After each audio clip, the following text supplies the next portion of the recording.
Welcome to Whatcha Makin, a podcast about sharing ideas, discussing the business of making, and connecting with the maker community. Your hosts are Alex Adams, an engineer turned furniture maker of Type A Furniture, and an alien pretending to be a DIY craftsman, Alex Duffey of Duffey Woodcraft.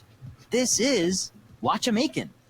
Hello, makers, and welcome to Whatcha Makin, a podcast where we talk about all of our current projects, spotlight makers throughout the community, and remind you that the largest wooden bowl ever made on a lathe was measured 13 feet 3 inches from base to tip and was turned by Peter Anders in Austria in 2005. This week's main discussion is all about wood turning. And I'm Alex Duffey. You can find me on Instagram and on YouTube at Duffey Woodcraft. We also have a guest. We'll get to him in just a moment. But we're also hosted by Alex at Type A Furniture on Instagram. And I'm here to remind you, if you are listening to this, that means you missed the rapture and you are a heathen. It's true. We are recording this on the day of the rapture. And yeah, that didn't happen so far. We'll see. There's time left, guys. There is time.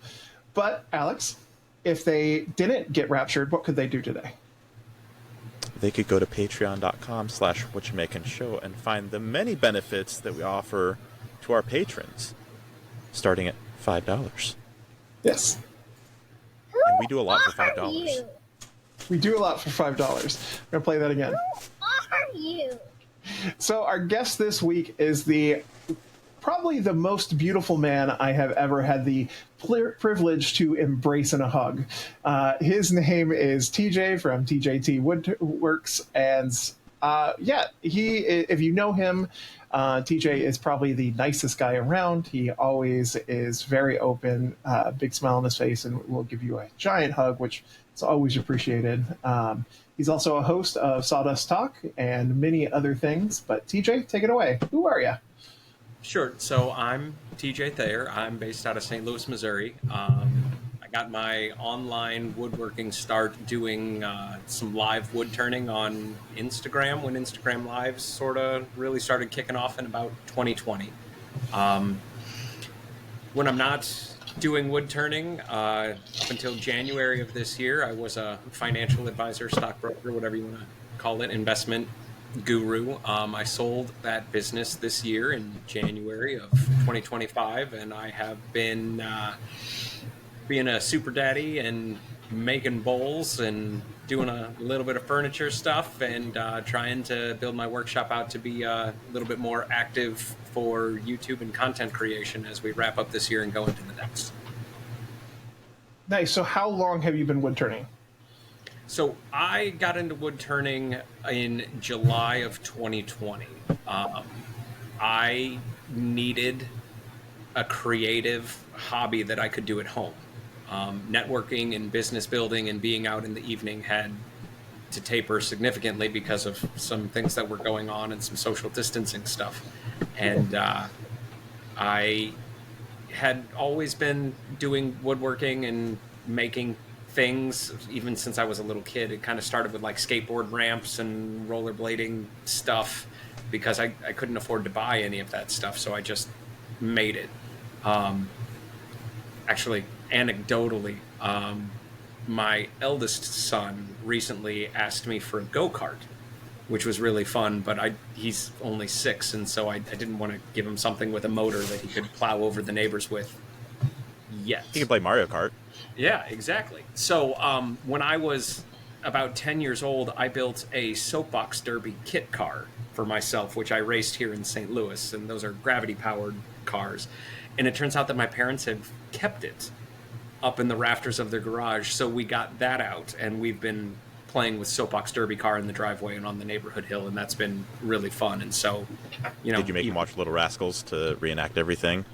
We are running Little Rascals past Common Sense Media to figure out if it's going to be appropriate for the messages that we want to share with our children, but it's on the short list for sure. I mean, the remake movie was definitely the thing that made me always now want to do go-karts because they're so incredible.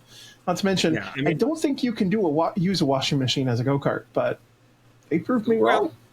Again, like I just got that power bank that I use to run the lathe for live turning at craft shows. I mean, I think that could run a washing machine engine for like an hour. Okay. So Nice. I'm just saying, where I there's do a have to will, say- there's a way, my friend. See it, dream it, be it. I do have to say I've been watching a lot of the best of the Red Bull soapbox racing on YouTube.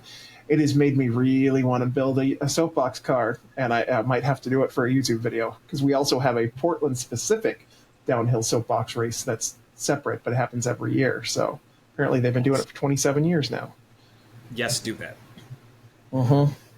Oh, have you ever seen the, I can't remember where they do it. It's somewhere in, like, the Rockies where it's, like, you ride a shovel down the hill, and so, you turn the handle so it's facing forward, so it's kind of like riding a broom if you're a witch. So they have one, like, division where it's, like, just a shovel, and then they've got the division where it's, like, you can build a bunch of stuff around it. So that's the one that I always thought was, like, super fun. I think humans have just like that kind of one shovel those. right there. The moto ones. Shovel. I think humans have discovered that, hill gravity will do anything we can to get down it. I mean, look at the cheese rolling that happens every year. The people just flop I was themselves going to bring that up. all down there, and it's just ragdoll yourself all the way down the hill. It's incredible. Cheese is worth it. Cheese is worth it. And on that note, What you doing? so what you making this week? I'll start off. So I'm in production mode as I've been talking about the last couple of weeks for the holidays. So this week I kicked off. I made a new batch of wooden earrings. So those are done on my laser, and I've made like 100 sets, I think. I have about 100 D&D dice boxes I just cut out on the CNC the last couple of days. My CNC is actually currently running downstairs, and don't do what I do and leave your CNC running. But it's You got a really long stick to turn it off if you need to, right? Yeah, really long stick. Yeah, like 2 floors and around a couple of doors and stuff. I'm making a whole bunch of the tricky triangle games. So those are think of the Cracker Barrel triangle game that everybody grew up with at their grandparents' house. So pre-logo change. Yes, pre-logo change. Though I should laser the new logo on it just to F with people. That would be funny. And then I'm designing right now a whole bunch of 2-player games. People had asked at my last market, they were like, hey, you have Chinese checkers, but do you have like 2-player Chinese checkers? And same with aggravation. And then I'm also working on I'm calling it a pub crawl cribbage board, which is literally the size of a deck of cards. So you can like just sandwich a deck of cards and the cribbage board together and stick it in your pocket to go. Cool. So yeah, all new little small things for grab and go. Egg your way around the board. Very Yeah, cool. and I'll probably do it on top and on bottom, so that way you basically go over to the other side, so you still can play a full game. Yeah, but that's what I've been making. TJ, what Right. have you been doing this week? So I had a show not too long ago. This beautiful maple bowl with a little bit of burl and a bunch of curl and some spalting. I mean, this one's got everything a growing boy could want in a piece. That one came off the lathe. And for those who are listening, he just showed us a maple bowl that's about 12 inches in diameter, It's probably closer to 10. 10. Potatoes. but freaking gorgeous. Depending on where you measure from. I have been the in base. training for magic wand production. So I'm going to be live turning at Maker Camp in October, and I'm sure we'll talk about that in the what's coming up in news portion of the show. And I think on Saturday and maybe Sunday for the kids programming, I'm going to be doing bespoke magic wands with some of the same curly maple and walnut stuff. So that'll be fun. That is so And cool. Are you next- sorry, real quick before we move on from that, are you donating your time for that? Are you just showing up and turning and donating your time for that? Austin, who is coordinating that event, made sure that because I'm a demonstrator, and speaking of which, I got put on the demonstrators page of the website last week, so that's kind of fun. Jimmy DiResta's at the top of the page, and little old me if you scroll all the way down to the bottom. Pretty cool. All I heard is you're on the same level as Jimmy DiResta. That's what I heard. I mean, several mouse clicks away. Several long mouse clicks away. And then I think the next piece that's going to go up on the lathe, I've got this really cool chunk of spalted apple that's got a live edge, and I think I'm going to turn it so that it is sort of upside down and bark side up. But this looks like it's going to be really fun. Yeah, it's got some crotch figure and all kinds of stuff. So we'll see how that works out. Does it How much smell like an variation apple? is there between different kinds of apple wood? Oh, sorry. The spalted is because there's a bunch of sugar inside of apple wood, right? Because it's fruit wood. Right, And yeah. so if you let it dry or sort of age while sitting in leaves and stuff like that, the fungus that's in the air will start attacking and feeding off of the sugar that's inside of the wood. And when you have two different competing species of fungi, especially if they're very specific ones, they'll create those keratin stains and those lines that are inside of it. It's a little easier to see in this piece, but like these black keratin stains. And so this fungus here wanted to protect the sugar that it's eating from this fungus over here, so it made these zone lines and stains. Pretty cool stuff. And what kind of apple is that? Apple wood is like a particular species. That is front yard, not far from my parents' house apple. So somebody was taking out a tree, and I was like, "Ooh, this is going to be my piece of apple wood," and thus it became mine.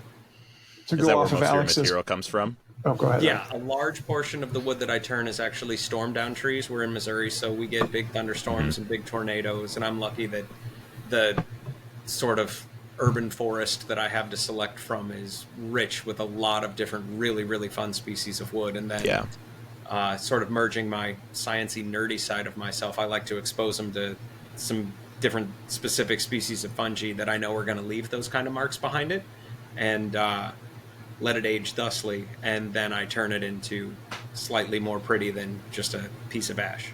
But I do turn ash also. You guys have ash borers and ash trees going down? Alex, you probably do. You're in the Midwest. We actually, it was big news in Portland this last month. It was the first month that they found evidence of ash borer in Portland.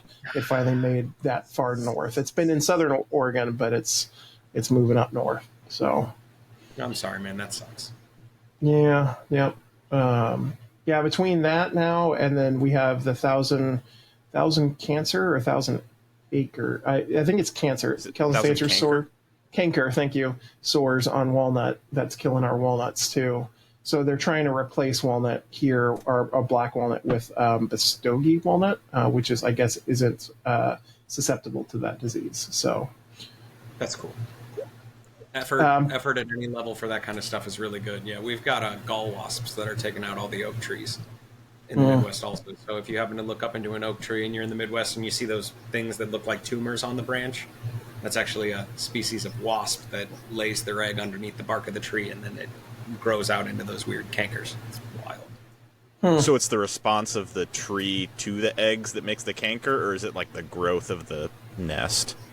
I don't know for sure. I wish I could give you a truthful answer to that, but in my mind, I think it's the tree responding to the eggs. But I could be way off. To go back to Alex's question about the apple, do you know, does different types of species of apple look different?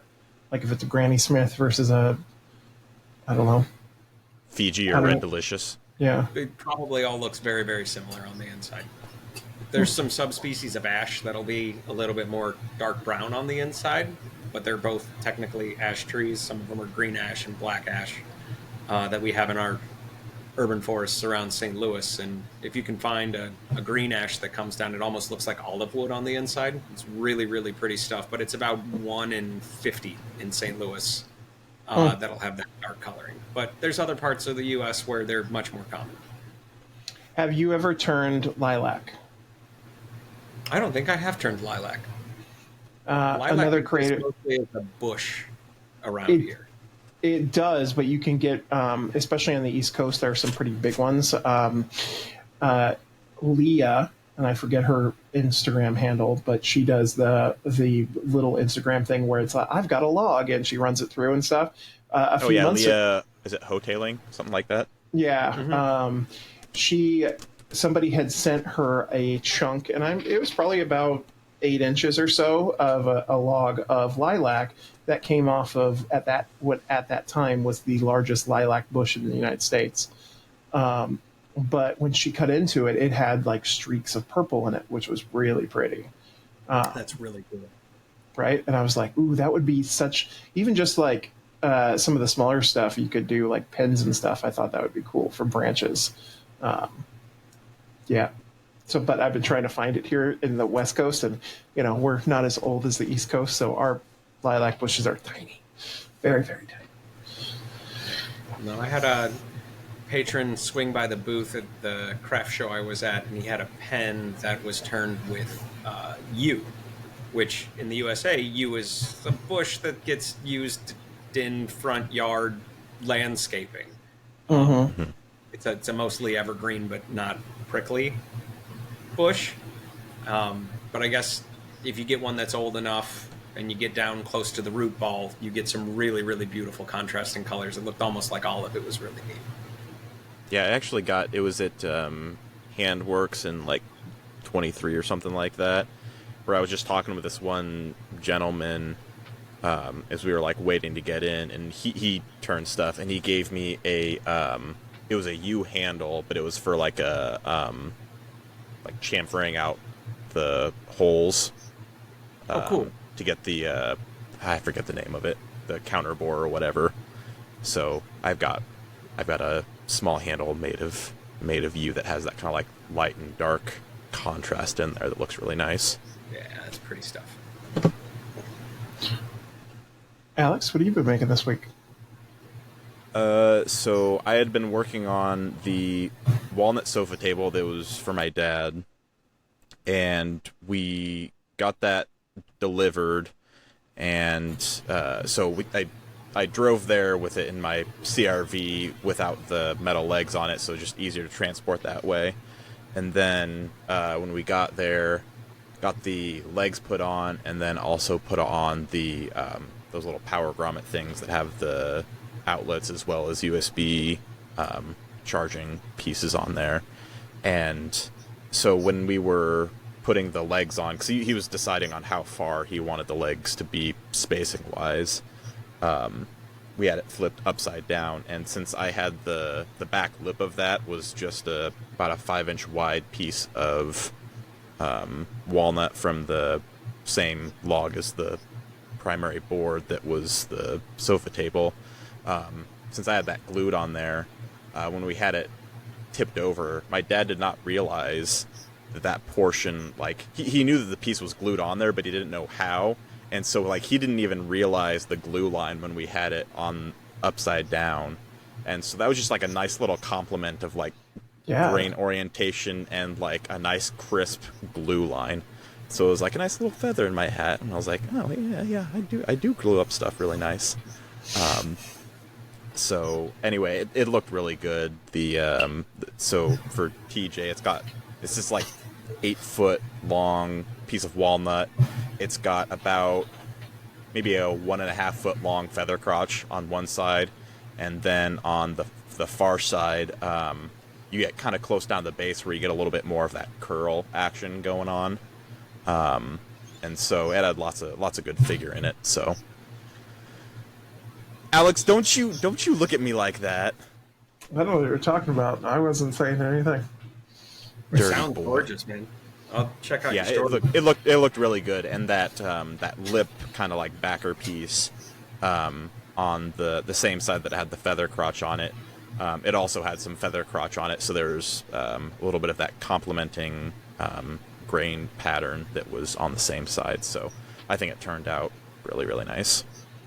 That's awesome. And when are you posting photos of it? I'll get around to that. I've got a backlog of projects and things. Part of it's like when you're working on customer stuff and you start posting things and they're like, well, that's not my thing, why aren't you working on my thing? It's like, well, most of it's like time spent working on other stuff before I get to your thing, so Yep. It's a little bit of that kind of stuff that I'm trying to keep myself out of trouble on. But yes, I will eventually post pictures of that and like a bunch of other things that I've been doing the past couple of months. Other thing that I did was so my wife had a family friend who had passed away in a plane crash accident around a month ago, I believe. And so it was just like he was a pilot, so he was the pilot. So he had many years of flying. So like doing like smaller plane type stuff. And so they actually barrel raced together. And so what I had done was I took one of the favorite pictures that the family had of him, and I took a piece of cherry and I lasered that onto a piece that was about 8x8-ish or so. So it was kind of like it wasn't like small like a coaster, but it wasn't necessarily like a picture frame, but it was just kind of like all right, here's something that's laser engraved custom of them so they could do what they want with it. So that was a relatively quick project that I was able to churn out with the laser. So that was also a good one as well that was pretty meaningful. Yeah, that's really nice. I like that, man. That's classy. But that's pretty much all the stuff that I had this past week.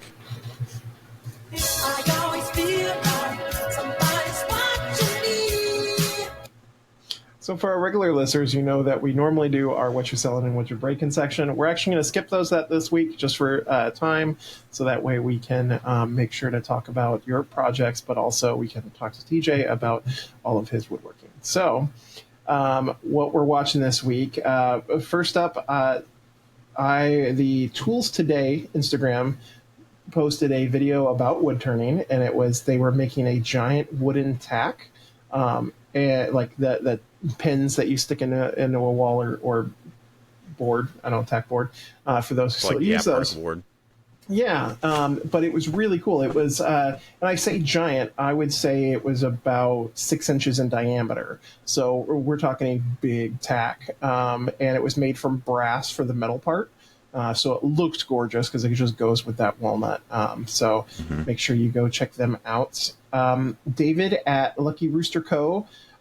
If you don't know him, he is a bigger account, but he's growing quickly because he makes incredible puzzle boxes. And when I mean like boxes, I don't mean like small little boxes. He makes puzzle coffee tables. And his latest build that he's working on right now, he did a brief like run through of all it. There's probably 20 different locks and puzzles inside this box to open up different compartments or turn something. Like, he actually has a full-size sword that inserts into the box at one point to open it. He's got one of the game boards that's on top flips over and it shows a chessboard, but there's also inserts for each game piece is another key that when you insert it and turn it, you have to do a certain turn each way to get to unlock it. It is incredible. So go watch the video. It's about 5 minutes long, and he goes through all of them. And he's made tons of other of these coffee tables too, and they're just insane. I couldn't even fathom figuring out how to solve any of those puzzle boxes. I think what would drive me nuts is like if I'm trying to like get to my TV remote and you have to like unlock 10 different things to get to your TV remote. Like, it's just it's funny, but it's like, also I'll just read a book. Yeah, right. And I wonder how many people ever like, I'm sure he gives you instructions, but I wonder how many people ever figure out all of them if they don't on their own. Like, some of this stuff is so intricate that it'd be pretty crazy. This reminds me of, did you ever watch the Knives Out movie and the sequel movie? Yes. So, like, in the sequel movie, there's this invite that's like one of those types of like puzzle boxes that's like a 10-inch cube. And, like, everyone's like figuring it out, and then there's like one person who just like smashes it and takes the invite from the inside. Which is what I would end up doing. I would get frustrated. Yeah, probably.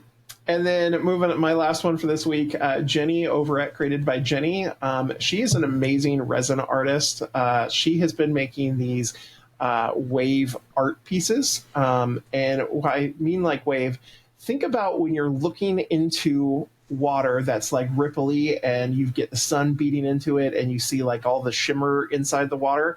That's what her pieces look like. They look like they're moving water, but they're made from resin. She does these crazy molds that she does it, and then she sands each one, so each one's individual. But they seriously, like, you're looking at them and you're like, this looks like it's moving. It is some of the best resin art I've ever seen. So if you're not following her, go check her out. TJ, who have you seen this week? Well, I was talking to a client about a dining table that I've kind of been working on in the wings for some time for this gentleman who has finally moved back to St. Louis. And he's got this great big dining room. And about 2.5 years ago, a local buddy of mine from Instagram, his name is Luke, we harvested a walnut tree from about 4 miles from my house. It came down by the homeowner, and through the grapevine, I had done some demos locally, and somebody said, hey, is this something you would want? And the answer was yes, I would. So we hauled the tree out of that yard, got it milled. I did a little bit of chainsaw milling on it. You can see it in my Instagram stories. And then we decided it's much better to give it to somebody with a great big bandsaw mill. It was exhausting. Anyway, that wood has been sitting on his property and air drying, and he built a kiln so that we could kill the bugs off in the last step because the wood is getting ready to be worked. And I was talking to my client about table legs, and I had the nerve to be holding my phone in my hand and say the words flowy line design. And so now every third ad on my Instagram stories is Flowy Line Design's new ad, but it does feature a very good friend of mine from Instagram, Mr. Jeff from @Makersway. And so I've been watching Jeff and his Flowy Line ad accidentally many times an hour now. So I've been seeing that. I wanted to make sure, because we're propping up other wood turners and stuff and who I'm following, listeners, if you get a chance and you're on Instagram, you need to look up @Derek, DEREK _Weidman, WEIDMAN _sculptor, SCULPTOR. Derek Weidman is a wood turner that is from the future. His work transcends what most of us think about when we look at wood turning. He is a multi-axis wood turner. And so in addition to doing these incredible pieces that are based on nature and animals and human faces, if you scroll down a little bit, he actually does a live demo where I think he does, I can't remember if it's a dragon or an alligator or person head, but his work is unreal. He's out of Pennsylvania. I think he's like the Nikola Tesla of wood turning at this point. The stuff that he does is amazing. He's got a couple of pieces involving woodpeckers and one that involves a hummingbird. It's worth the scroll through the portfolio. The guy's stuff is just awesome. So you should check him out. And then if you're looking for techniques or people to follow or learn how to do wood turning, I want to direct you to oh no, I guess he's on YouTube. It's Worth the Effort, and I can't remember where the underscores are on that. But he is probably one of the best online wood turning teachers in terms of his approach and the level of detail and his camera work. He comes from an educational background. The guy is awesome. So I can't prop him up enough. A lot of what I learned came from him for sure. And he's mostly on YouTube these days, but yeah, it's worth the effort. You'll find him there. And then finally, if you are on Instagram, I want you guys to check out the Royal Order of Woodturners. forgot to mention that earlier in my bio, but I am actually the president of the Royal Order of Woodturners. We are an online woodturning group. It's really just I wouldn't say it's a petite handful anymore. We're becoming quite the squad. But a lot of it gives you access to just a large group chat of all of your fellow members where you can post what you're working on. You can ask questions, and there will always be somebody there in that group chat to get back to you and help you get through what you're working on. If you're thinking about making a purchase, if you're worried about technique, if you just want to get better and rub elbows with cool woodturners who our group spans all skill levels. Check out at Royal Order of Woodturners. It's where the cool kids hang out. While you were chatting, I pulled up Derek's Instagram. Oh my God. It's from the future. Like, for our viewers, like, I don't even know how you do that on a lathe. So that's a three-piece Witchcraft project. The Right. wings were done together and then pinned on later. But, yeah. Like, that is Something else. crazy. And so, there is a little bit of carving and embellishing afterwards, but he gets his major shapes and all of that stuff done on the lathe. And you can actually scroll down and he goes from a log to most of an animal's head in a surprisingly short amount of time. But yeah, he operates and sees what he wants to do, and then he knows his cuts and he just goes after it. And in my experience, he's actually been fairly responsive if you reach out via messages. He's a really, really cool guy. He also has a video from a few years ago of him wood turning a pumpkin, which anybody who wood turns a pumpkin in my book is awesome. Because, that's the next level of carving. But not to mention, he also does, like, this is the pumpkin after he was carving. Like, his carving is next level. Man. Yeah, Derek is awesome. You should check him out. You should follow him if you're not following him. I know that he does typically go to the major wood-turning symposiums as a demonstrator, which he just absolutely should. I haven't had a chance to see him turn live or do a private lesson with him, but you want to talk about a bucket list turner that I'd like to meet, Derek is very high on my list. That is something I regret being out of town for. Was this year the big wood turning convention was in Portland, and I was traveling that week, and so I didn't get to go to it. But yeah, I think it's in Minneapolis this coming year too, so maybe I'll visit family and go see it. Nice.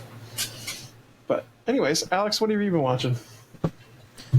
So I've mentioned Sam from Belgian Sam a couple of times, but he just keeps on making good stuff. I know. Like, his content is incredible. Stealing it from me. So he made a beautiful fox sculpture, and then he also made a couple of beautiful cardinal sculptures, and they're just so. The lines are so clean of the pieces that are put together for it, and the wood selection. It's just wonderful. So I just love those pieces. Next one that I have, Justin at Scroll Sauce Scribbler. So he made this wall art piece of Hellboy that looks phenomenal. No, that's not a word. Phenomenal. I like phenomenal. Exactly. The phenomenal snowman. Not snowman. Wait, Yeti. You get what I'm trying to say. The thing, the Sasquatch that goes in winter, the winter Sasquatch. The winter squatch. Yes, the winter Squatch. Winter Squatch. So moving on from that one, next one that I have is from Jamie at Bluebird Handmade. And they made this awesome Teenage Mutant Ninja Turtle wall art where it's all four of them popping out from underneath one of the sewer manholes, and then they've got like the city skyline behind them, and it just looks awesome.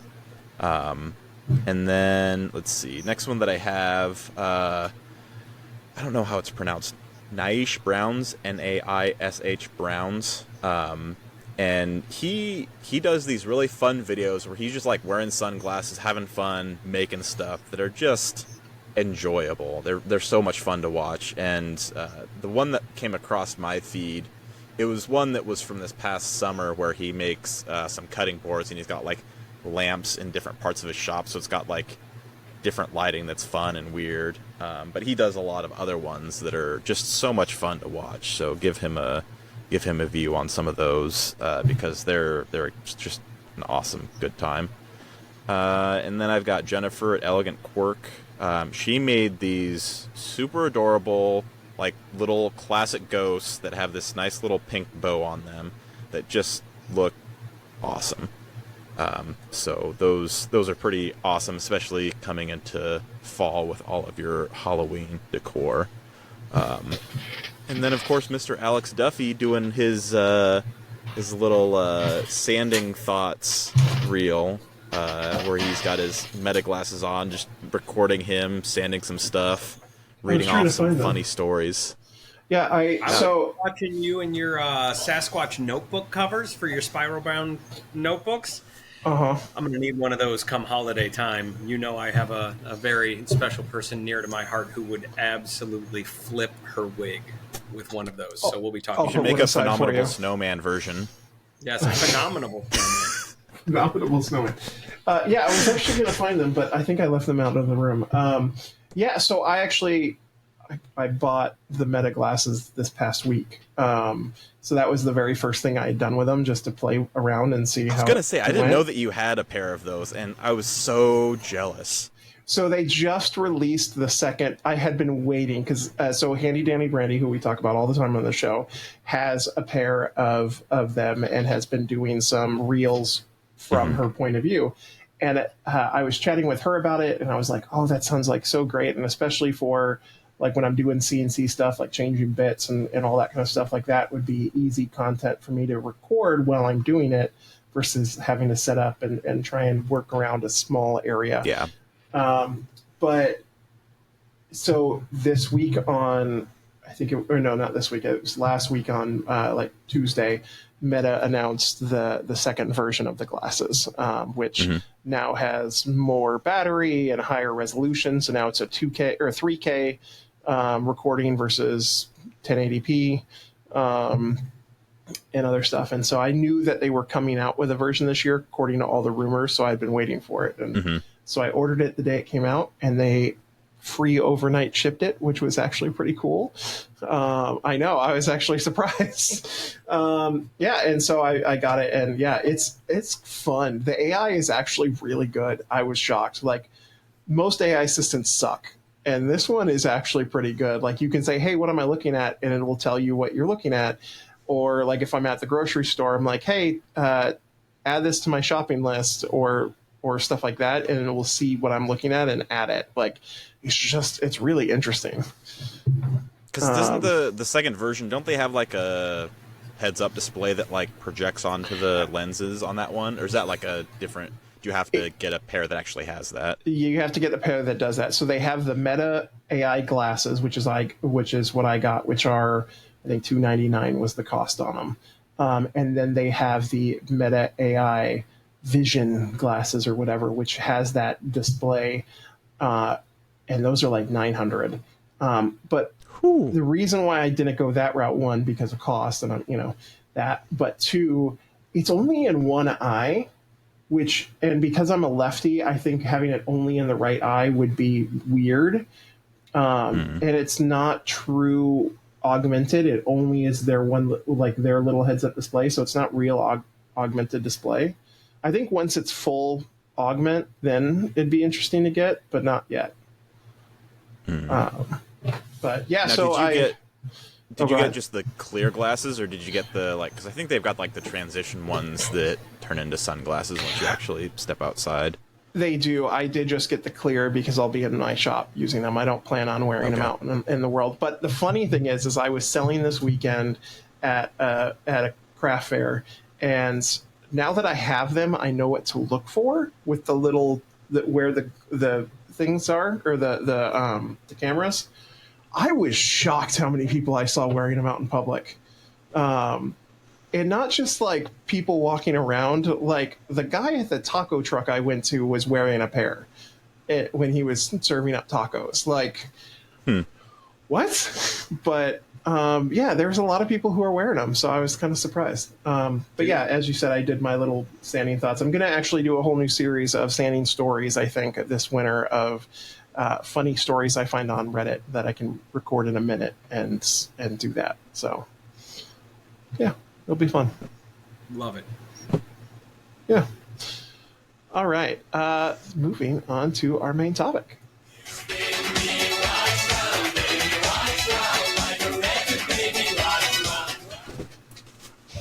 So we're talking about wood turning this week, and that's besides the fact that TJ is an amazing person, we wanted to have him on because he is a master wood turner.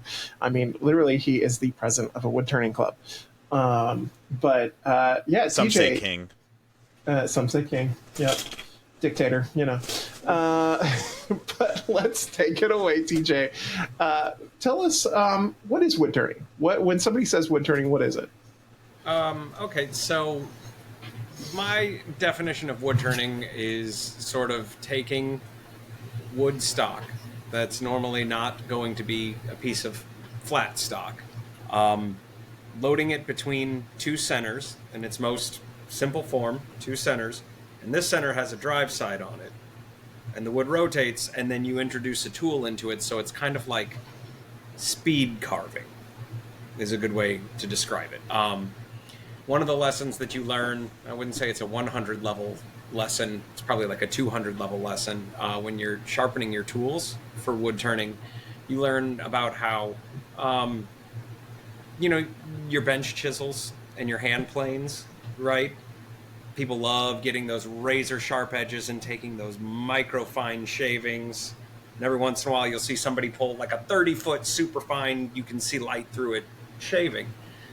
And that's all well and good, but with wood turning, that piece of wood is the outer circumference of a bowl traveling like 40 miles an hour, goes a mile of wood carved like every minute and a half, 2 minutes. And so it's a different kind of carving experience, and you're using different tools, and you're approaching sharpening a little bit differently to make sure that you're maximizing your efforts that you're putting into the piece to get it back out. But in its simplest form, you are taking a chunk of wood, spinning it at a relatively high RPM compared to what you could do with your hand, and introducing a tool with it to get a new shape. I've never thought about it as the way you just described it, with carving a mile in a couple of minutes. It's very apt, but it's very interesting to think about it that way, because you are taking off that much material as it spins around. For the sake of easy math, a bowl that's like 12 inches across, right, has a give or take 3-foot circumference, and you spin that 3-foot circumference at 1,000 rotations per minute. That's 3,000 feet per minute, and there's 5,000 and some change feet in a mile. So yeah, every minute and a half at 1,000 RPM is a mile of wood going past your tool. So it's like speed running, but with carving. It's a speed running of carving, really. I can tell you that I can turn a bowl with a machine a whole lot faster than I can whittle a bowl of the same size with hand carving tools. And that is actually so. And I've talked about this on the show before, but I started woodworking with wood turning. Like when TJ's had me on his podcast, and the very first time I was on their podcast, I was only doing wood turning at that time. I started in it because of the instant gratification. I love the fact that you can put that wood on the machine, carve it, put some shellac on it, polish it all up in a couple of hours, and you have a finished piece that is ready to be used and done, versus having to go through the process of everything else flat stock, and it takes days or weeks or so on. And I love that instant gratification. So if you're looking for something in this realm of that, to make it quick, and not make something cheap and fast, but to make something beautiful and that can be done relatively quickly, like wood turning is where to go. We should also mention that wood turning is one of the few woodworking disciplines where you can use green wood and get a result that you're excited about. And when I refer to green wood for our listeners, that means trees that have not been dried out in a kiln or dimensional lumber. So a large portion of what I make is wood that gets knocked down in a storm. Or let's say one of your neighbors takes down a tree. You throw a chainsaw in the back of your CRV, Alex, and chop yourself up a section of your neighbor's tree, go back to your driveway, split it lengthwise like you're trying to cut a hot dog in the long way, and throw it on the lathe, and you got a bowl in an hour and a half. Like, it's wild. So now that generally would be a twice turned bowl, right? Because you're going to only turn it when it's green to a certain thickness, and then you'll turn it again once it's dry. Is that right? Depends on how much of a renegade lifestyle you like to lead. If you are prepared and you understand the ways and types of warping that you're going to get, a lot of people turn their bowls to final thickness, and then as they dry on the lathe while they're turning, or if you're really quick, you can turn them while they're still pretty round, and then they'll dry and they'll warp and twist. And a lot of people really like the fact that, like, nature does that, right? Like, it's not rustic. It's just like, that's what wood does. It's alive. It's organic. And when it dries out, it has tension that it releases and manipulates. It's a really, really unique form of woodworking, working with green wood and green bowl turning for sure. One of my favorite things I made at the very beginning of my woodworking journey was a flower on the lathe. And it was green wood and nice and thin, and then let it dry and have it twist up and move that, because it just looked like it was a natural flower versus, a straight line. So yeah, that is something that's so cool. Yeah. The alternative that you posited, by the way, is you can turn a bowl 80% of the way and leave it thick, knowing that as the moisture leaves it and you've reduced the amount of mass of your bowl, it's going to twist and warp a little bit. But then after it dries out, sometimes for a year, sometimes for a couple months, a lot of different approaches to that. That's its own hour-long special. You can mount it back onto the lathe and turn it again. And hopefully, if you left enough material there, you can turn it into a final shape that's going to maintain a round shape. Absolutely. Mm-hmm. So now that we have a 1,000-foot view of what wood turning is, let's start with, if our listener wants to start wood turning, what do they need? Where do they need to start? You're going to need a lathe. Okay. I am in no way propped up by a large corporation known as Harbor Freight, but I really think that Harbor Freight's newer red Bauer lathe is a fantastic starter lathe. I have one directly behind this webcam. I'm looking at it right now. Hands-on experience with it. It gives you every bit of 1 horsepower. It draws 6 amps at 120 volts. It has 3 belt positions and variable speed. It does forward and reverse, which are all things that you're going to want for a multitude of projects. The capacity that it's capable of turning, I haven't pushed it to its maximum yet, but it claims that it can turn a bowl up to 14 inches. At 1 horsepower, I've done it on a different lathe from a different manufacturer. It's totally doable. You just have to take smaller cuts. But the power, if you're doing spindle turning, it's got 20 inches between centers from the factory, which is really nice capacity. And regular retail price on it is $600, but it frequently goes on sale. There will be a parking lot sale from them, and I'm not propping them up. I'm just letting your listeners know this lathe qualifies as a corded power tool from this manufacturer, and it will be 25% off of its $600 retail price. So at $450, I don't know how you're going to find a deeper value than what that offers. So, if you like Harbor Freight or not, form your own opinions, but I think they have one of the best return policies in the tool world and tons of locations. And the support is there. If you call their 800 number, they usually do a pretty good job of helping you out. Yeah, absolutely. So I told me that one was a great lathe before I got the other central machinery lathe from Harbor Freight. What color? That was the only one. It's the gray one. Yeah. So it's a lot smaller. It's half horsepower. Yeah, it makes pens really, really well. It's an awesome pen turning lathe. If you want to get into making like spoons and cutlery and spatulas and stuff like that, that thing is perfect for it, dude.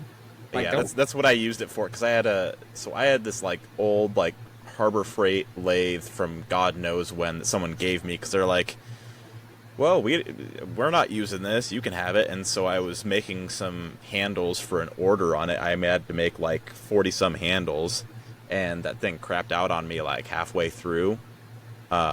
So I had to get another one to finish the order, and this was the only lathe that I could find, and I was up against a timeline. And it was good enough because these are just like handles for spatulas and stuff, so it's like not that large of a piece. So maybe a good thing would be noting what delineates between a lathe that's good for like smaller things like that versus one where you're like doing bowls and larger pieces, because bowls are like those are the big ones, because you've got a pretty large piece of wood that's a lot of mass to move when it's spinning, right? Yeah, so smaller lathes that are going to be in like the 1/3 to 1/2 horsepower, you can find those made by companies like Harbor Freight, and their central machinery line has them. Wen is another company that makes like a 1/3 horsepower pen turning lathe.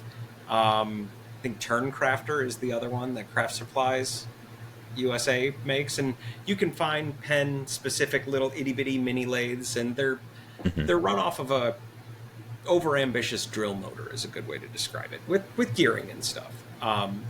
But one of the things when you're getting into slightly more advanced or features on a lathe that you might think you don't care about, but you will once you get bit by the bug, variable speed is huge.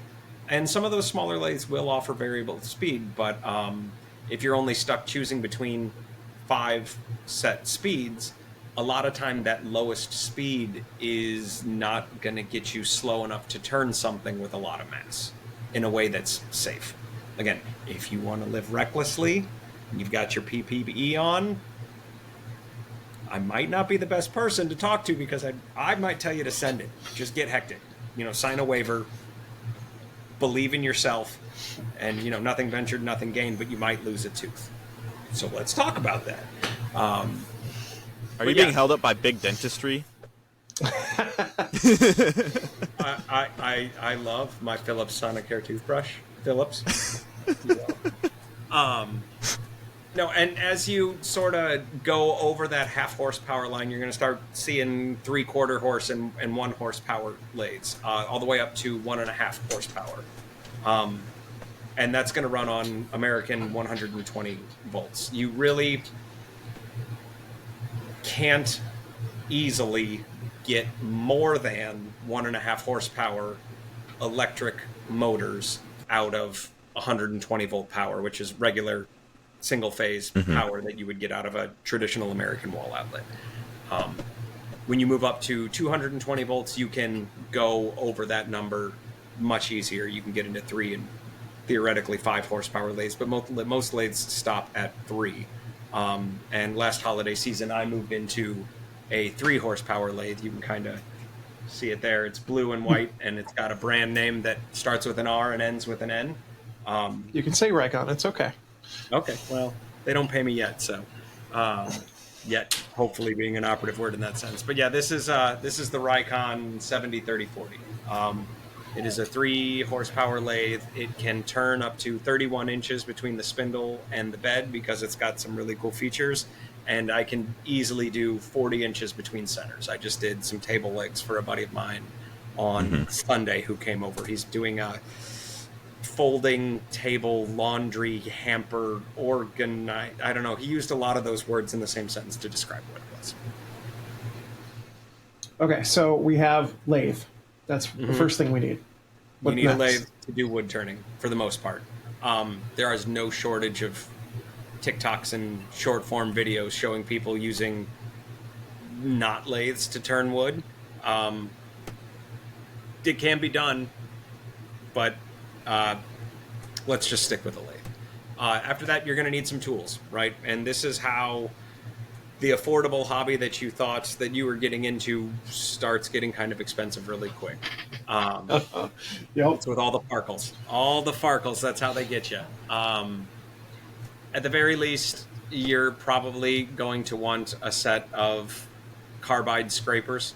I strongly suggest people, when they first get into wood turning, look at carbide scraping tools. They don't require nearly the amount of sharpening that your steel tools are going to use. The finish off of a carbide scraper is uniquely different from the type of finish that you can get off of a steel tool, and that's like a 200 level course for wood turning, and we're still at the 100 level stuff. But for building your confidence and getting yourself excited about thrusting a piece of sharpened metal into a large rotating piece of wood, I really think there's nothing that builds confidence faster than carbide. It takes a beating. It's unique. A lot of them have multiple ways that they can be positioned so that you can keep enjoying a sharp tool while you're working. And it takes a lot of the tedium and technique sort of out of the equation, and it gets you in there scraping away wood and creating forms pretty quick. And scraping is that the first like roughing stage where you're just getting the general shape, or because I'm not too far into the wood turning terminology myself. So in my opinion, at the very simplest level, there are two types of ways that you can remove wood from a rotating piece. One is scraping, and the other is slicing. Okay? So scraping allows you to take... I should have brought some visual aids. Most of these guys up here were from a Harbor Freight-based introductory level set of tools, and they've all been modified into various specialty scrapers, and they just kind of live on that wall because I don't use them all that often. 10 seconds, guys. We're gonna get some visual aids. While he's doing that, I will say, so when I started wood turning, I did start in a scraper carbide set, and it was amazing because it had an interchangeable...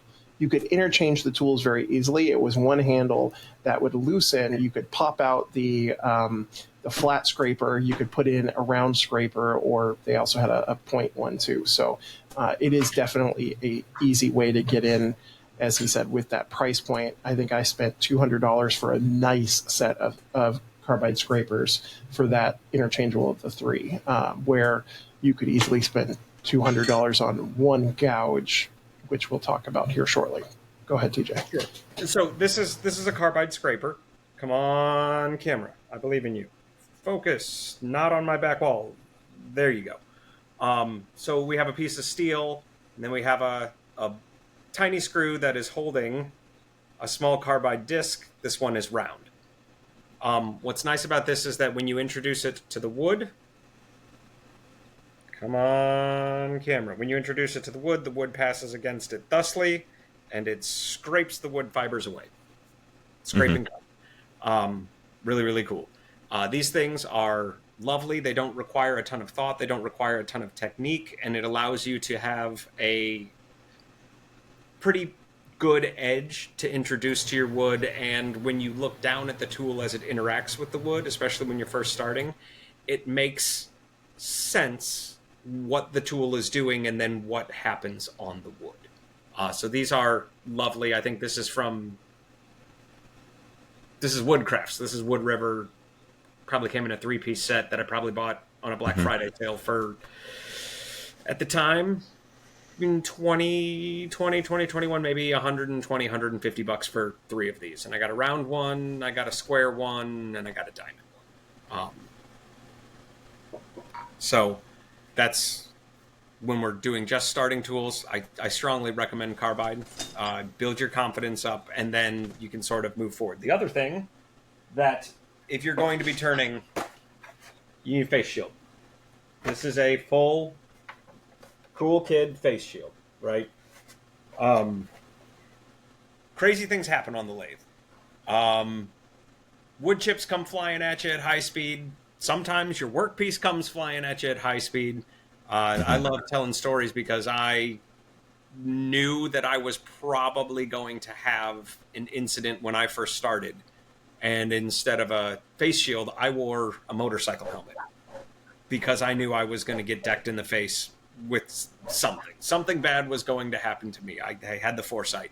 And I've ricocheted I think, at least 3 different work pieces off of that motorcycle helmet. And then I got better, and I maintained my courage, and now I turn in a face shield like that. But there's no shortage.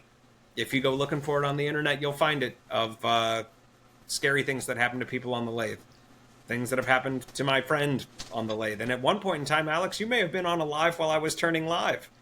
And something scary happened to me while I was working on a lathe. And it was a really big piece of walnut. And it took a while. Remember. Yeah. Well, and I will say too, because when I was early woodworking, I watched somebody and they were using gloves while they were wood turning, and I was like, "Oh, that's what you need." So I wore gloves when I wood turned. Do not wear gloves when you're wood turning, because I had the piece of my glove caught in my flywheel and flew my hand into it. I still can't feel the top of this finger because it ran into the flywheel. I literally burst. The doctor said burst the top of my finger and broke the tip of the bone off. You can get hurt very easily and very quickly. I still have blood on the top of the ceiling in the garage from that moment. Well, it's like any power tool that runs quickly. Like, bad things can happen much faster because it's going faster, as opposed to, like, if you're using a chisel on something, like, okay, if you slip, you get, like, one little cut, as opposed to, like, a router or something like that, where it's, like, hundreds of cuts, and it becomes a bigger issue much faster because it's going at a quicker RPM. Now, you started in 2020, which is about the time I actually started as well, wood turning. You said you used a motorcycle helmet. Did you run into the same problem of getting PPE during that time? Because I tried getting a face shield and I could not get one for 6 months because of everyone was buying every face shield possible. Yeah, so it was shortly. I was lucky that my Woodcraft still had these UVEX face shields. Yeah, which that's the one I have. And I ran it. But it definitely wasn't like one of the first things that I purchased. You know, like it was hard to buy respirators in 2020, right? Just to like keep the dust out. And then, sort of in the aftermath of that, there were cheapy face shields at the Harbor Freight, and then in about 2021 they released a much nicer, much safer face shield. That if you're shopping, you can get it for $13 to $20 in 2025. It's going to be in that window somewhere. And I like that one a lot too. It doesn't have the full chin support down here, but if you're just kind of getting started and you're not doing real crazy stuff, it's probably fine. But protect your whole face. If you think that you can just get into wood turning and throw on some Z87 safety glasses, you are sorely mistaken, or you don't like your teeth. One or the other, because you're gonna take a chunk of something bark big to your face. And when you wear a face shield, what I love about it is it gives me the confidence to go extra hard because I am wearing my PPE, right? And so I don't back away as much. I have the confidence to get in there and take slightly more heroic cuts and be a little bit more efficient and push myself to be a better turner because I know that I've got, well, the money makers from the chin up, really, and I keep this protected. There is something uniquely satisfied when wood turning when you're wearing PPE and you have a long string that you're cutting and that ejection of the string is coming right up and hitting you right in the face. But you're wearing your thing and it's great, but it does uniquely feel like this is awesome. But yeah. Okay. So we have, and by the way, I will also say, if you are Daddy Warbucks and you have all the money to spend around face shields, you're going to have to help me on the name, TJ. Her name is Ashley Harwood. Thank you. She, in all of her videos, it wears this amazing head mask that also is a respirator and pumps cold air in, so you're nice and cool and everything. Like, if you have all the money to spend, is that called a paper mask? Is that what those are called?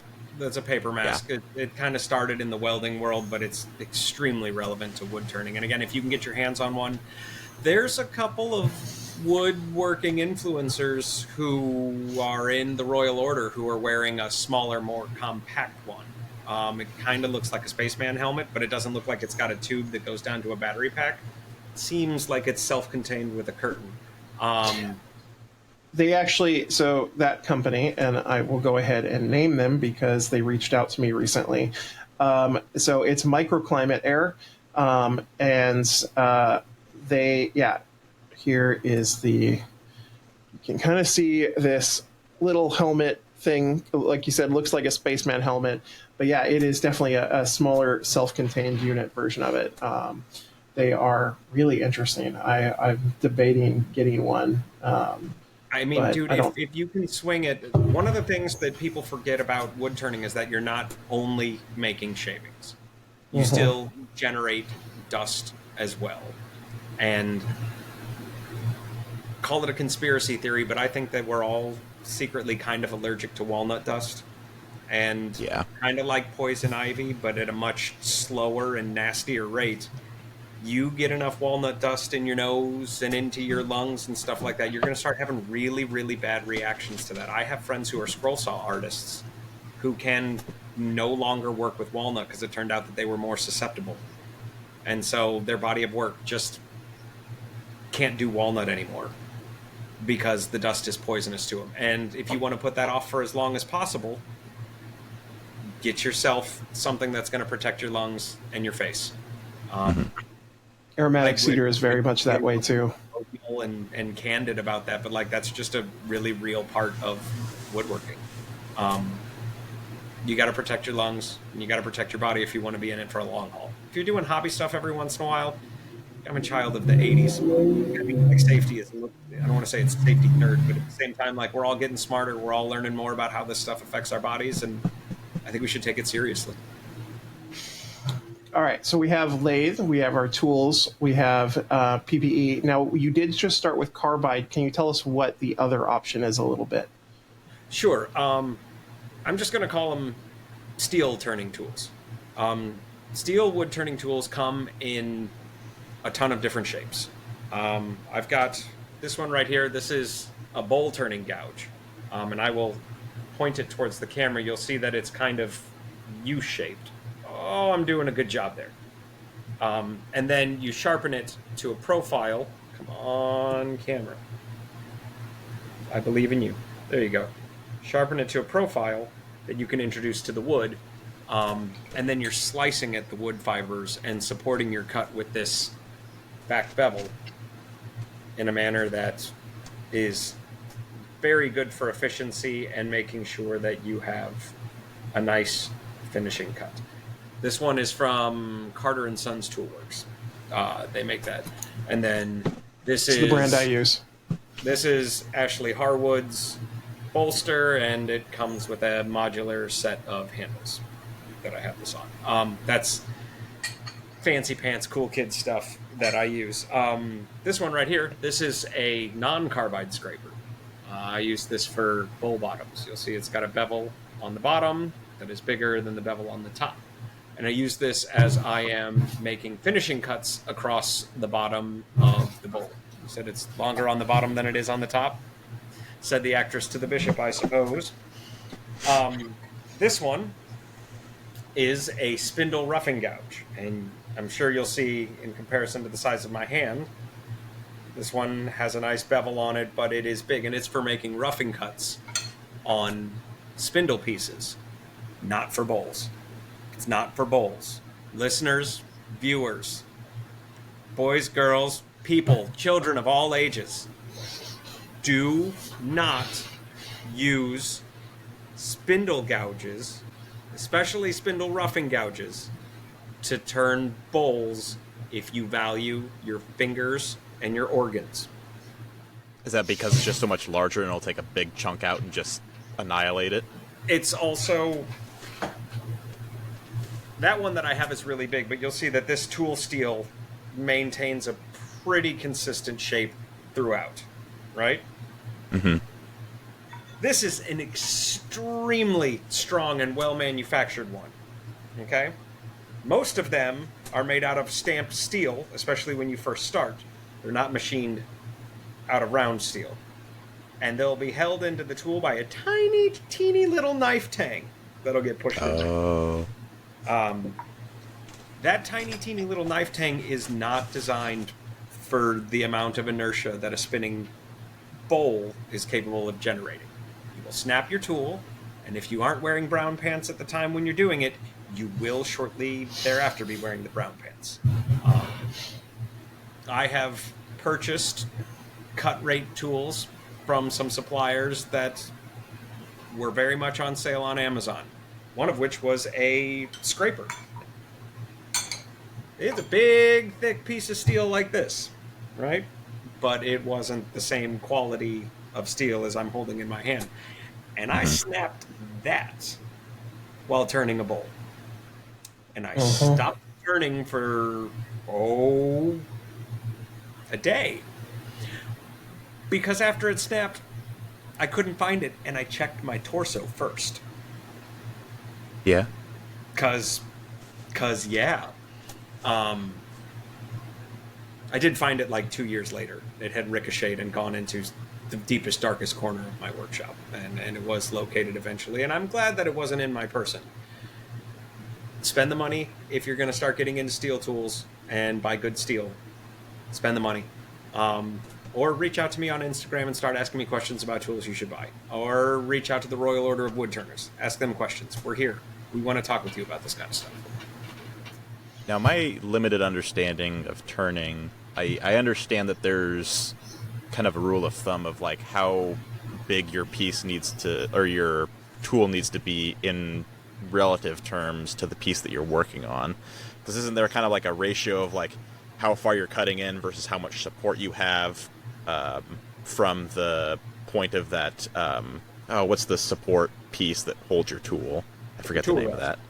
Yeah, the rest. Because isn't there kind of like a ratio of like you want to have like so much of your tool on one side versus the other, so you've got like it doesn't pop out of your hands because of how quickly it's going? Yes, to a couple of different points. Whenever possible, after you stop the piece, it is ideal to keep your tool rest as close to your workpiece as possible so that it does not hit it. Much like the mechanical advantage of a lever, if you're trying to pry a stone out of the ground, you want to get the tool under the stone and then get your fulcrum, so proud of me, your fulcrum as close to that piece to generate maximum advantage, right? The further that your tool goes beyond the tool rest, said she, you start creating opportunities for things that are undesirable to happen. In addition to the wood pushing down on the piece, there's no way to gesture without using a tool. So the further I go past it, it doesn't matter how good of steel you're working with, you can create opportunities for vibration and flexing to occur between the workpiece and your tool rest. And you'll see it in the finish of your cut. Also, that gives the wood more mechanical advantage to try and snap your tool off. Right, yeah, because torque is force time distance, and if you have more distance, you get more torque, right? It's simple. Nailed it. So those are all parts of it. Now, in terms of the size of the tool, most of the time when woodturners refer to the size of their tool, good gracious, Alex, you're killing me, Smalls. It refers to your diameter of the steel that you're working with here. And to a certain extent, it matters, but you can do a whole lot of work with various sizes of equipment. Good gracious, guys. I'm gonna take a deep breath. We're all gonna get slightly more mature. Alex, your smile is just entirely too big, and I'm looking at both of you. When I say Alex, I mean both of you. I don't know what you're talking about. This is a good point for a... Oh, go ahead.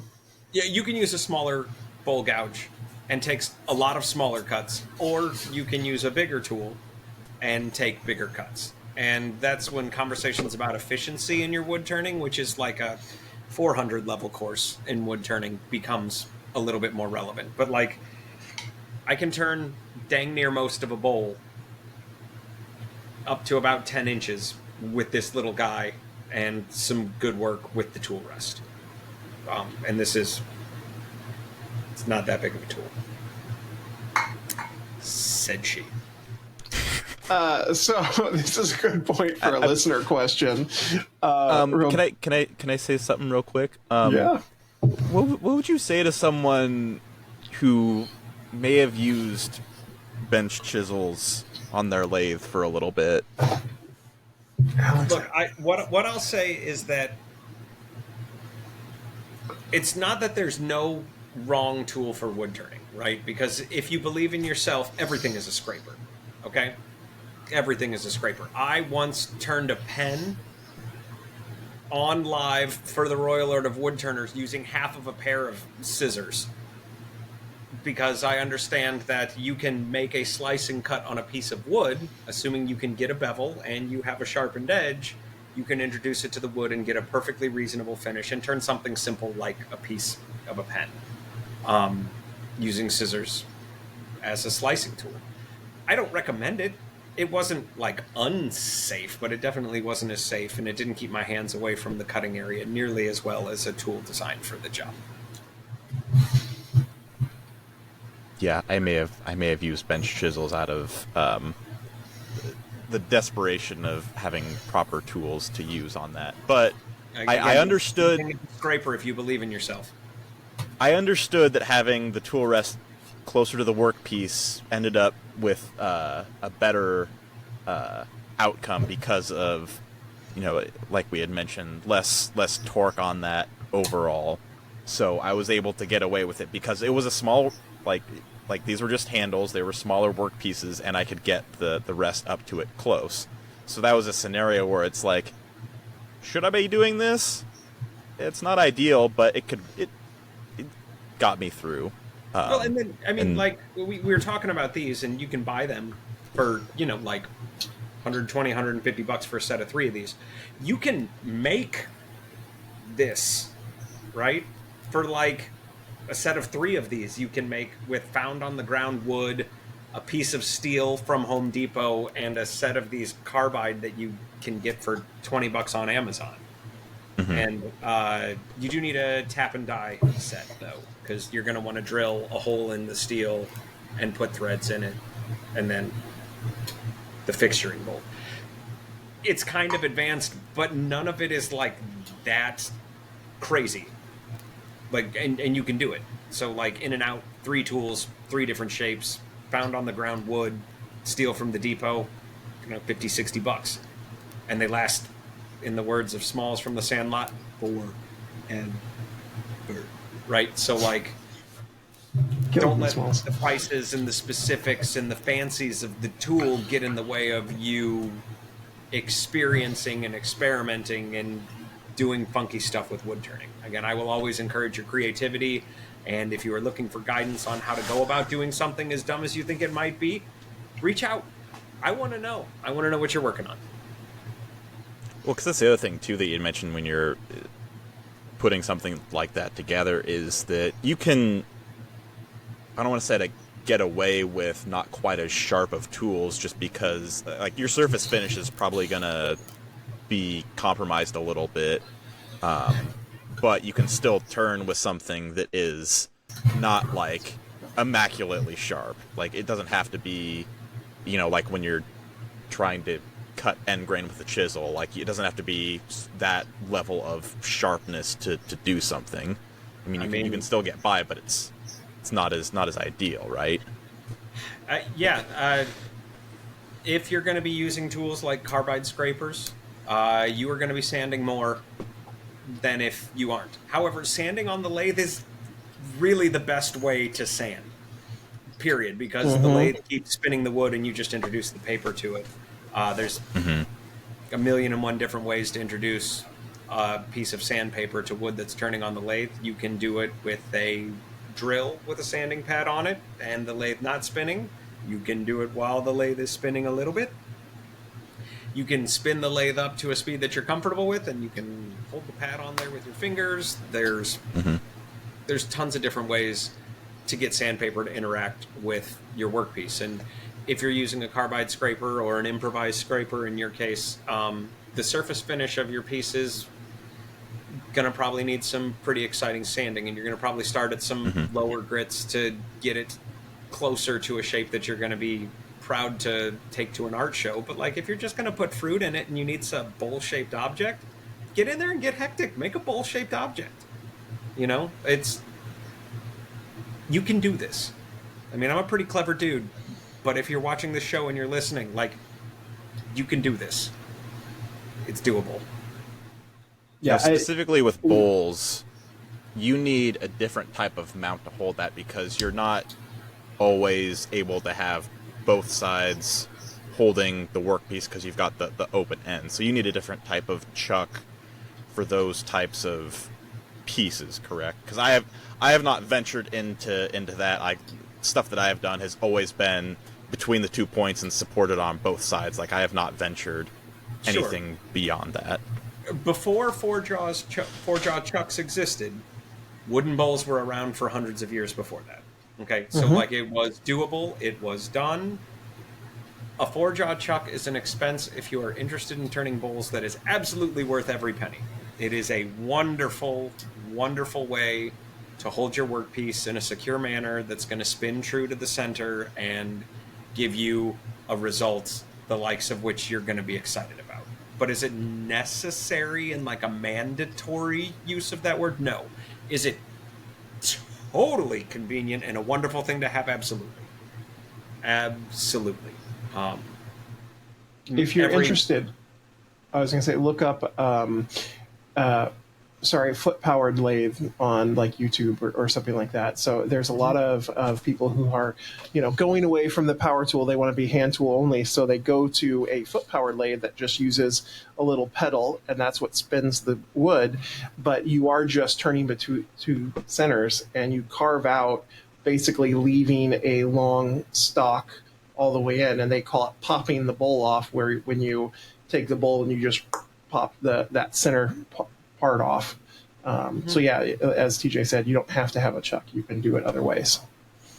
But if we're talking from an efficiency standpoint, the probability of me being able to turn 5 bowls in 3 hours between centers, not going to happen.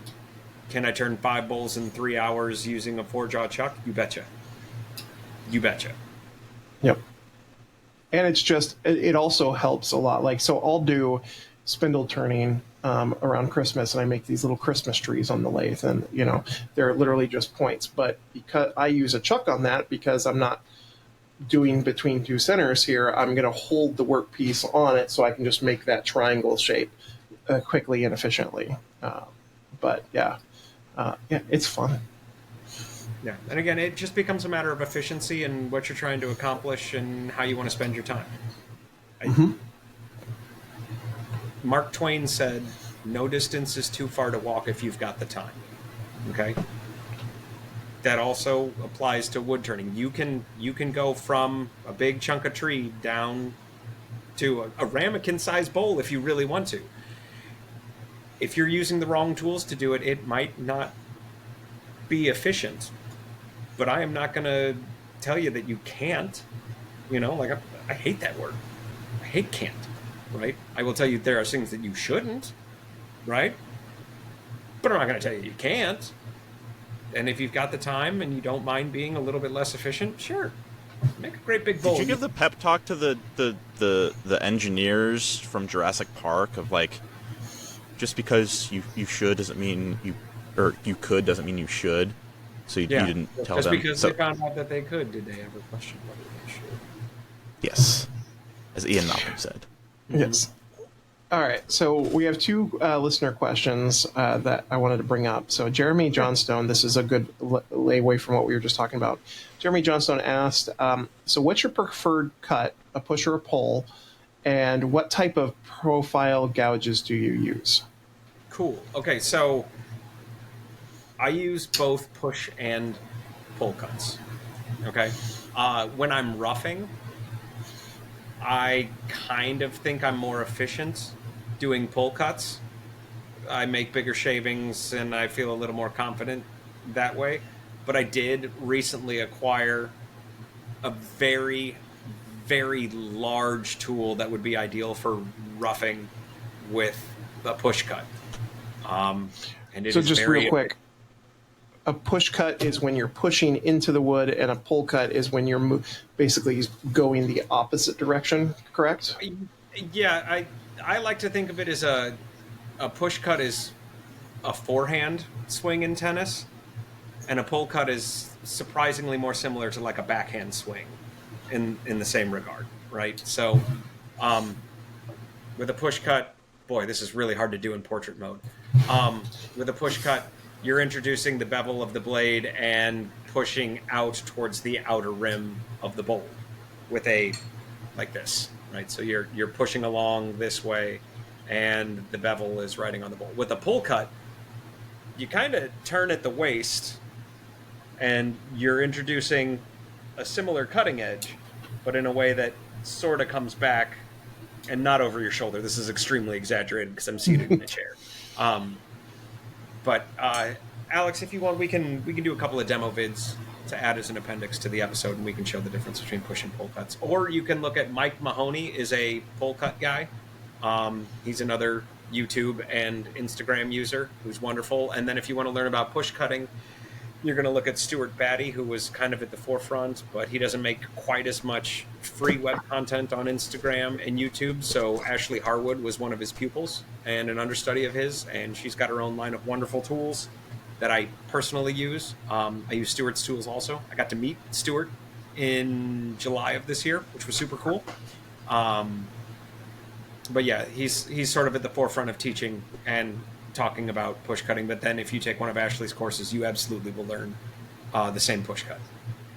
Their gouge profile is a 40-40 gouge, and I use that push cut for my finishing cuts for the outside of bowls and the first 3/4 of the inside of bowls. And then I have a couple of techniques that I kind of developed myself, like the pulley pushy cut, right? Which I use for roughing. And that is a pull cut at the beginning that then turns into a push cut at the end of the bowl, because I think it's the most efficient way to move the tool across the wood. And apologize for my ignorance. Is the push pull cut, is that something that's specific to turning bowls, or is that like a universal across all turning? That's more of a bowl items? turning thing. Okay. When you're doing spindle turning, there are spindle gouges, and if you go to that Worth the Effort YouTube channel that I was talking about at the beginning of the show, he talks about the 4 different cuts and the 4 different types of cuts that spindle turners use to create the shapes that they use, and then he demonstrates them. It's, guy's awesome. Follow him, subscribe, pay his Patreon, do whatever you can.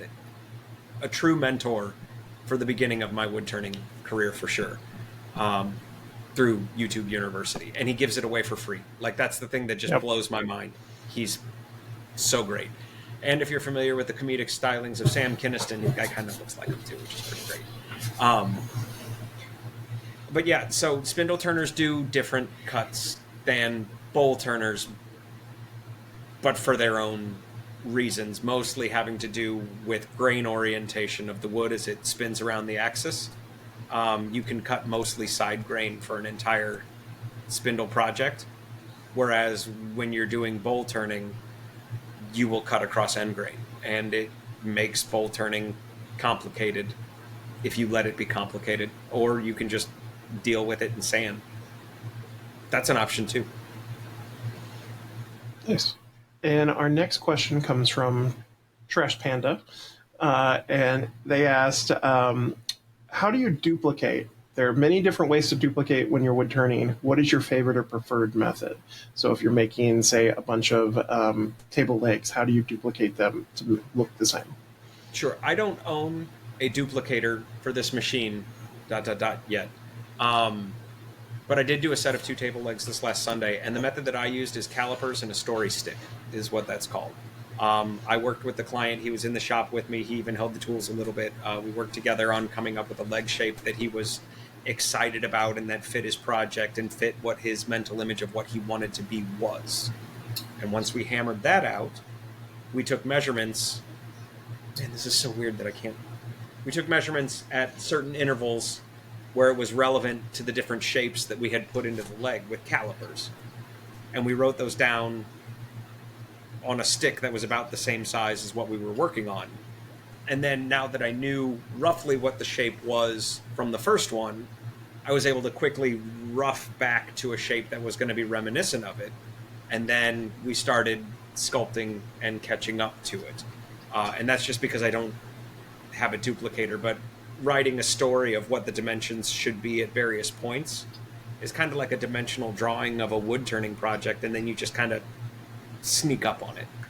A duplicator is a really, really unique tool.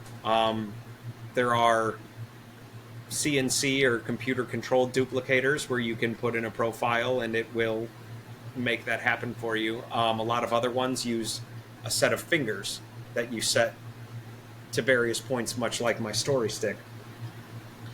And as you turn the piece away, the spindle gets smaller, smaller, smaller, and your stick falls down when you're at the right dimension. That's a method of duplication that's really good. If I was even more prudent, or I had drawn a picture of what I thought I wanted, right, you could make like a router template, but for the lathe, then you could set it down on your workpiece once you knew the profile that you wanted and work to make it fit as close as possible. That's another method that you can use. I've also seen people use shadows, right? So you make a high contrast image that's the right size that you put behind the piece. And as you're turning the wood away and getting closer to the profile, you look beyond and try and get it to fit the story as appropriately as you can. That's just sort of another method. It's not for me. I wish I was cool enough to do that, but I'm a story stick and calipers kind of guy. What's you said the one stick that drops when you get to a certain diameter. What were those called again? That is a method of, you would call it a lathe duplicator, essentially. So you set it up so that the sticks extend from a bar behind your workpiece. Right, yeah. Because I've seen them, but I haven't known what the actual tool itself was referred to as. You would get on Marketplace or maybe Rockler or one of the other big woodworking shops and search for a lathe duplicator tool. That's what that's called. Gotcha. So that's the category that is under, is one of the many styles of duplicators. Got it. Mm-hmm. But yeah, I do a story stick and calipers and just kind of sneak up on it. Is it efficient compared to a robot? No. Does it feel... Well, it depends on how many of the handmade? thing you're making, right? Yeah, I mean, does it feel handmade and something that, the client is going to be excited about? Yeah, totally. And so, like, if you're doing balusters or, verticals for, like, a handrail or stuff like that, you're going to get pretty comfortable with your story stick over time, and you're going to get good at roughing out your piece to be round. You're going to set your story stick on it. You're going to make your marks where your different details and features are, and then you'll probably have the piece behind it as a reference and get close, especially if you're doing like 20 of them. You're going to learn a lot about your own patience and the amount of precision. You'll also learn that, like, most of the time close enough is plenty close. Yeah, that's what I learned when I was doing a bunch of those, like, spatula and tong handles where I had like 40 some of them to make, and it's like, this is close enough. Like, I can tell, like, if you put like these two together, like this one has, like, it kind of, instead of a nice tapered edge, like it kind of has maybe a little bit of a hump, or the other one has a little bit of a convex aspect to it, but you take a little bit of sandpaper to it to minimize that, and it's not going to be noticeable to your your average user. Yeah, well, it's like sanding over 400. You can do it. Other woodworkers think it's neat. People who buy your stuff, they don't care if it's sanded over 400. Like, yeah, if it feels smooth, it feels smooth. Yeah. So Alex, do you have any other questions? Yep. Yeah, so I was going to ask about when it came to hardware for turning pieces, because like we see like handles for everything where you get the little cheese prongs, or like, because I know I've gotten some hardware for spatulas and other things. I'm curious if there's any stuff that you've gotten from any particular vendor that's been particularly good that you like. Yeah, that's a really wonderful question.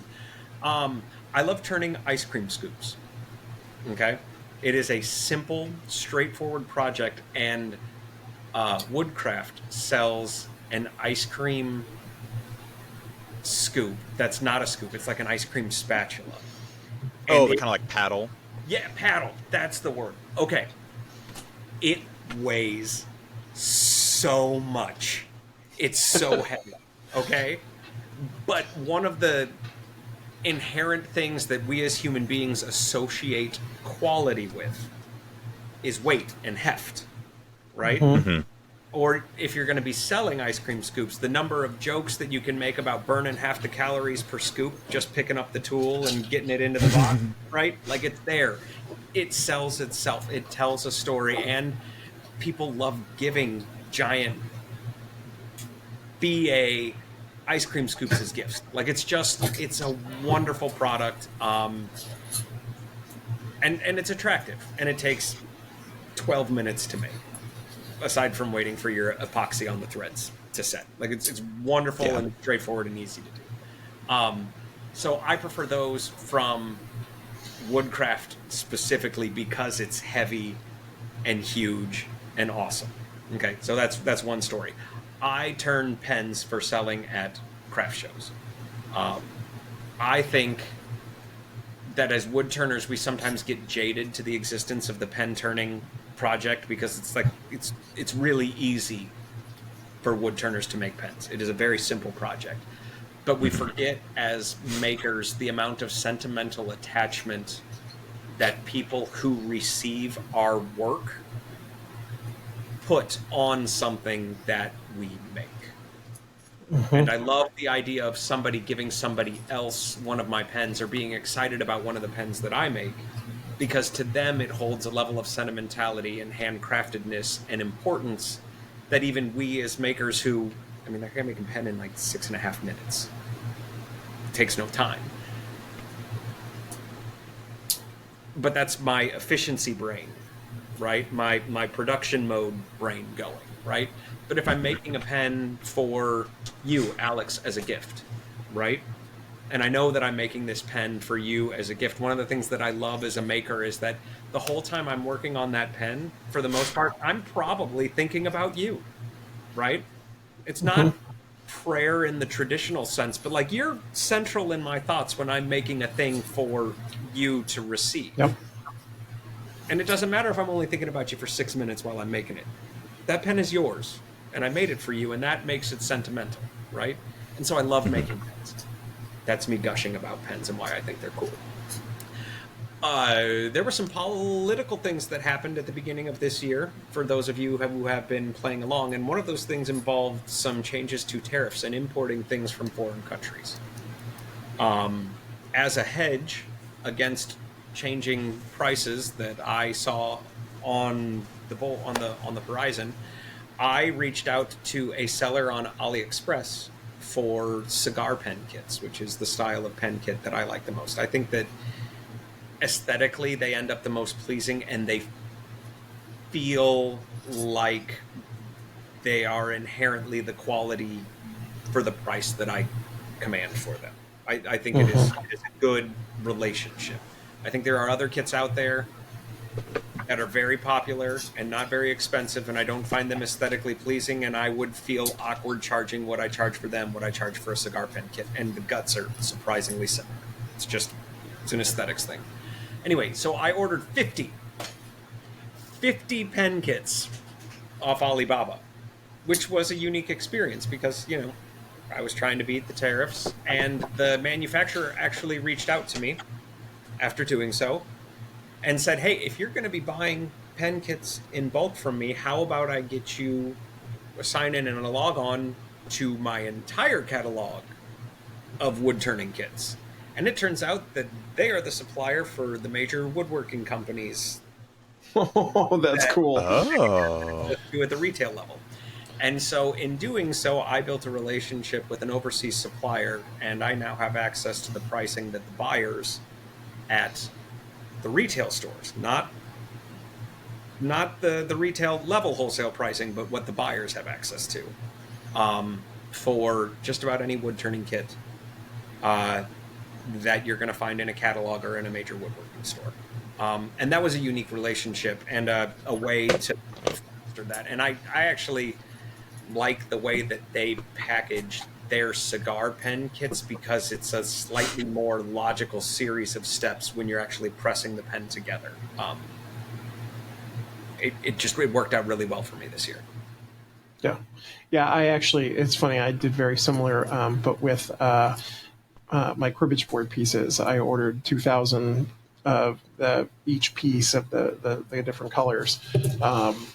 Because of worrying about that. And since, if you haven't been paying attention, there is now an extension that was done during the last administration has ended and has not been extended with this one. So now the import fees now, instead of being on items $500 or more, are now on $200 or more. So that small maker amount, like normally if I would order 1,000 pieces of cribbage boards, that's around $100, and so a couple of those you've passed that, and now you're paying tariffs on, and so there's definitely some things to get around. So TJ, you and I might be talking because I might want some kits. If you have a sure about that. Absolutely. And again, this is one of many different perks to being a part of the Royal Order of Woodturners. Should you be interested in getting into woodturning, or you're looking for a good group of men and women who are actively working towards bettering themselves as woodturners, check out Royal Order at Royal Order of Woodturners on Instagram. It's awesome. Now you did mention something that I wanted to touch on, which was you had talked about screwing in some of the hardware. So I'm curious on getting, because when I did the spatulas and tongs and stuff that I had, the recommended drill diameter and like the recommended diameter for the little like cap sleeve that went over that didn't really correlate to the true dimensions that I found, and so I had to like adjust those a little bit, but I still had like a super tough time with like the screw-in ones with just getting that in there without having to like put a super amount of effort into that. I'm curious if there's any advice that you have when it comes to like mounting that hardware, because I know because screwing it in is one method. I don't know if you do because I know like tangs for chisels are one thing, but I don't know if for like ice cream scoop stuff you mentioned, if that's an option that commonly comes up in that hardware when it comes to and so like wine bottle either assembly or making it ready to assemble. Sure. Wine bottle stoppers are another sort of screw it together, put some epoxy on it kit. What I will say is there exists in this universe of tools something called a full set of drill bits. Okay? Drill bits come in all kinds of really exciting, wackadoo sizes. Okay, yeah. So we're all familiar with like 1/8 and 1/4 or like measuring them in millimeters. But what you guys probably don't know is that there's like half steps in the millimeters, and it gets even weirder because there are some drill bits that are alphabetical. Did you guys know that there's like a size F drill bit? Yeah. Like the 000 or all that stuff. Oh, yeah, no, it gets just absolutely wild. And the machinists that may or may not be listening to this show, Alex, you're hanging out with CNC folks. I'm sure it'll become relevant to you one day. And machinists know about all of this stuff. They are some of the most interesting and normally technically inclined people that you can run into that hold tools or teach machines how to hold tools. You can get a full set of cobalt-infused steel drill bits from this. Can't believe, man, Harbor Freight, you owe me after this. That's all I'm going to say about that. From Harbor Freight, before it's on sale for like $140, and it's going to have like 118 cobalt steel infused drill bits. You might double check me on the price of that. It used to be about $140. Maybe that's a sale price. It's in there somewhere. You're going to want to spend that money and get drill bits that are made with cobalt steel, because cobalt steel is harder than most of the steel that you would be drilling through, especially if you were paying attention and you heard me say that you're going to need to drill a hole in your steel for your homemade one of these things. Cobalt steel is the type of steel that you're going to want to use to do that. And then be prepared to mess a couple of them up, Alex, when it comes to putting that screw hole in there. You know, getting good at drilling on the lathe is another skill. That's woodworking. That's lathe, wood turning 200 level course. There are ways for fixturing the wood so that it holds it in a way that's going to be straight, and that when you introduce your drill bit to it, it's done so in a manner that the drill doesn't wiggle as it goes in and either waller out your hole, or if you're introducing too small of a bit, you figure out on the first one that that's not the one to get. And so with your full set of drill bits, you can move up incrementally to an appropriately sized drill bit to make sure that each time you're installing that thread. Yeah, because for mine, I had to go to like, it was like something like an 11/64 drill bit size that I found like worked well, because I tried the recommended size and it was like, I put a clamp on the hardware and like clamped onto the wood piece, and like I could not get it to turn, and I had like a 12-inch clamp lever that I'm like, this is not going to work. Yeah. So stepping up to one that was the next size that I had on hand was too large, and it was like loose. So I was like, okay, I got to find the number that's in between there, and that should be good enough. And it was, and then it turns it out was a little bit tight, but it was good enough. Drill bit size P, right? Like, because it turns out that exists and it slots into that size. But that is the most correct answer I can give you, right? If you want an answer that's good enough for, you know, horseshoes and hand grenades, you can file down the threads a little bit, right? Wiggle the drill bit. Yeah, or waller out your drill bit a little bit and buy yourself a couple of millimeters that way, and then you should be putting some kind of adhesive in there anyway, right? And your epoxy is going to fill most of your gaps in that regard also. So, yeah, you know, I gave you both answers. Before we move on, I want to show you, this is the very first thing I ever made on a lathe. I still have it.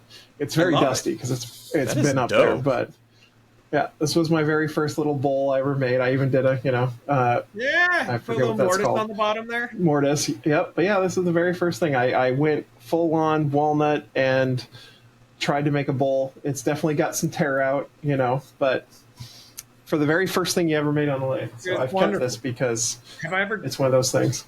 Has anybody ever taught you the mortise tenon mnemonic device so that you don't forget which one is which? Right? So a mortise is a mouth. Mortise. Right? Whoa. And a tenon is like a tongue. A tenon, like a tongue. Right? And so now you'll never forget. Yeah, that's awesome. Thank you. Alrighty. And with that... Good news, everyone. So let's talk about news. Alex, what do we got coming up soon? We have Maker Camp coming up relatively soon. Unfortunately, Alex nor I won't be there, but Mr. TJ will. Yeah, I recently got updated on the schedule for demonstrators at Maker Camp. I've been fostering a relationship with Harvey Woodworking since Maker Camp last year, where I spent a good bit of time on their lathe that they have set up in the Highland Woodworking tent. I got a hold of Elle over at Highland Hardwoods, who sponsors that great big tent, and they are going to be giving me a couple of funky curly burls to turn live into bowls, and then the people over at, I think Bumbleshoots is going to be in the tent again this year. Don't quote me on that. I should know, but they were there last year. We all kind of work together, same team, same fun, turn a bowl on the Harvey lathe, from wood from Highland Hardwoods, finished in Bumbleshoots. And so that's going to be taking place. I'm going to be doing kids programming. I'm going to be making my magic wands, which we talked about earlier, with and for the youths that make it out there. And these are really fun. They take me 12 to 14 minutes, start to finish. We can make sure that we measure the hand size of whoever's there. So I like to pretend that for the Harry Potter fans out there, Ollivander is on the sales side and I'm on the production side. So I've got a deal worked out in the wizarding world. So we're going to be doing magic wands, and then the rest of the time it's going to be me and Mr. Pat Lapp taking turns turning. Pat is a pretty popular guy, so he doesn't get a ton of lathe time, but I'm going to be camped out there. If you want to learn how to turn, if you want to get your hands on all kinds of weird and funky wood turning tools, I will have them with me. I will also have my sharpening rig, which is a little bit faster and a little more efficient. So if your listeners have wood turning tools that maybe they messed up sharpening, or they're having trouble sharpening their steel tools, and you can get them to Maker Camp, bring them to me. We'll reprofile them. We'll make sure that they're going to be doing exactly what you want. And then we can even try them out on the lathe right there. I'd love to see you either play with my fancy tools that I'm going to be bringing, or we're going to make sure that you understand how to work and use the tools that you've got. That's why I'm there. I will also say, you say your fancy tools. For the people who are watching, I'm going to share an image that TJ sent me of his amazing tool rack of all these beautiful tools that he's just finished and organized. And damn, dude, so pretty. Yeah, I talked with Pat, and because I'm driving up there, I don't have to deal with getting sharpened steel over international borders or anything weird like that. So I'm just bringing my whole kit. Yeah. All that stuff is coming up with me. So if you want to get your hands on Carter and Sons weird bowl gouges that Mike Mahoney sponsors, I'm going to have those there. There's some really funky negative rake scrapers for those of you who are in the wood turning world that I bought from Stuart this summer. I don't know a whole lot of people who have them yet, because I don't think his production is quite there yet, but I was there and he had them in stock. And so I bought them. They were not gifts. I bought them with my own money. But I want to share these things with the community, because there's a whole lot of like, I don't know if I should get this, or, oh, that's really expensive, or what makes this steel so special? Whose profile does what? Like, you can experiment with all that stuff with me. I'm bringing that stuff. I want to put more turning tools in your hand. Let's get awesome. Wonderful. Remember, you can support our show at Patreon at patreon.com/whatchamakinshow. Yeah, and that is our show this week. Just remember, we're always here to remind you. In case I don't see you. Good afternoon, good evening, and good night. Good night, everybody. Good night. Thanks for having me, guys.